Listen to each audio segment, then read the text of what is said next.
BX1 +. Toujours plus d'actu.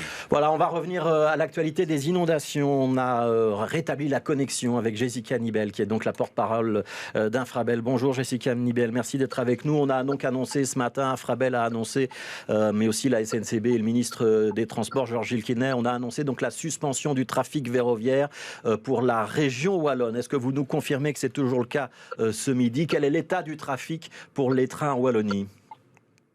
Effectivement, on a pris une mesure exceptionnelle ce matin en concertation avec le ministre de la Mobilité. Les fortes précipitations qui sont tombées sur la Wallonie et singulièrement en province de Liège, Luxembourg et Namur depuis mardi soir nous ont contraints à prendre cette mesure tout à fait exceptionnelle. Il y a plusieurs lignes qui sont où le trafic est totalement interrompu, une douzaine de lignes. Je vais vous citer les principales. Entre Liège et Namur, on ne roule plus. Entre Namur et Charleroi, on ne roule plus non plus. Entre Namur et Virton à la frontière luxembourgeoise non plus. Et puis les Thalys ont annoncé également qu'ils suspendaient le trafic vers la frontière avec l'Allemagne. Alors nous sommes à Bruxelles. La question qu'on se pose pour tous les Bruxellois qui voudraient prendre le train et se diriger soit vers la Wallonie, soit au-delà, peut-être vers Luxembourg ou la France, est-ce que c'est encore possible? Est-ce que par exemple la ligne Bruxelles-Namur, elle fonctionne? Ou est-ce que la ligne Bruxelles-Autigny-Louvain-la-Neuve, est-ce que ce sont des lignes qui, ce midi, sont en état de fonctionner ou pas? Alors, on circule à Bruxelles, on note moins de perturbations. On note même pas du tout de perturbations à Bruxelles, malgré les fortes pluies qui s'abattent en ce moment sur la capitale. On circule normalement entre Bruxelles et Charleroi, entre Bruxelles et Liège aussi. Par contre, entre Bruxelles et Namur, là, on a une petite complication du côté de Jean-Blou-Namur, puisque là, le trafic est à l'arrêt depuis fin de matinée.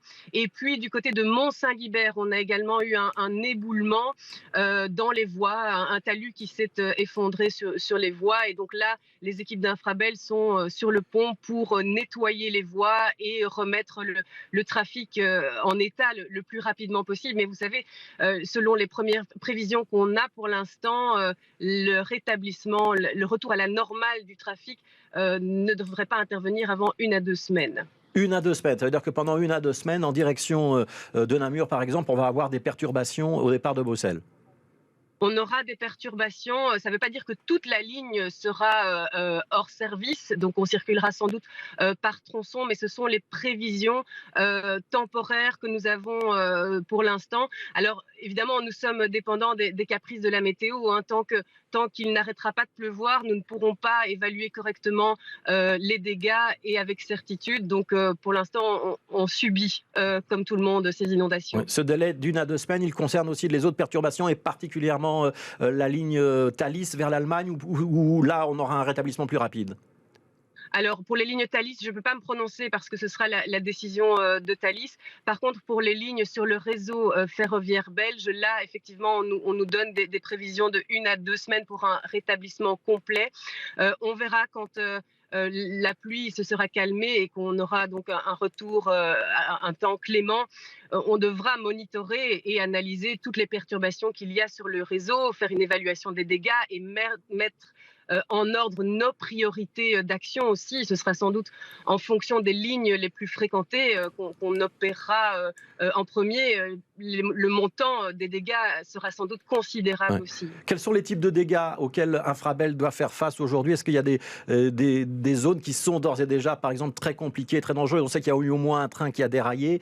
On sait qu'il y a des éboulements par endroits. Est-ce qu'il y a déjà des zones que vous pouvez considérer comme dangereuses? Et quelle est la sécurité de votre personnel? Parce que j'imagine qu'il y a beaucoup de monde qui travaille en ce moment, ces jours-ci, sur les voies. Oui, les équipes d'Infrabel travaillent 24 heures sur 24, 7 jours sur 7 dans des conditions qui sont complètement dantesques, sous une pluie parfois battante. Donc franchement, chapeau à eux parce que c'est des conditions tout à fait exceptionnelles et c'est un travail de longue haleine auquel ils sont confrontés maintenant et qui les attend encore dans les prochains jours parce que même si on aura une accalmie ce week-end, les travaux de nettoyage dureront encore plusieurs jours. Donc voilà, encore une fois, on salue leur travail concernant les dégâts, alors on est confronté à souvent des inondations de voies, donc des trombes d'eau qui s'abattent sur les voies, aussi des éboulements, des branchages, des pierres qui se retrouvent sur les voies. Et là encore, il ne s'agit pas simplement de nettoyer la surface des voies, parce qu'il faut aussi aller nettoyer en dessous du ballast. Le ballast, c'est le lit de pierre que vous voyez entre les rails et qui maintient la stabilité des trains, parce que si de la boue s'est infiltrée sous ce ballast, eh bien, ça ne garantit plus la stabilité des trains, justement. Donc, c'est un travail en profondeur qui nous attend et ça vous fait peut-être comprendre aussi que ces travaux de réparation vont prendre un certain temps. Ouais. Pour l'instant, le trafic vers la France, au départ de Bruxelles, il n'est pas affecté, hein, on est bien d'accord? Il n'est pas affecté pour l'instant, Ouais. mais encore une fois, on reste vigilant. Une dernière question, Jessica Nibel. Qu'est-ce que vous conseillez aux voyageurs bruxellois qui veulent prendre le train, peut-être aujourd'hui ou demain? C'est peut-être de reporter leur voyage, en tout cas de bien se renseigner? Oui, en tout cas, bien se renseigner sur l'application de la SNCB pour voir si le voyage est possible, tout simplement. Et puis, on déconseille très fortement de prendre le train dans les régions particulièrement impactées, que sont Liège, Namur et Luxembourg. En tout cas, pour la journée d'aujourd'hui, demain est un autre jour.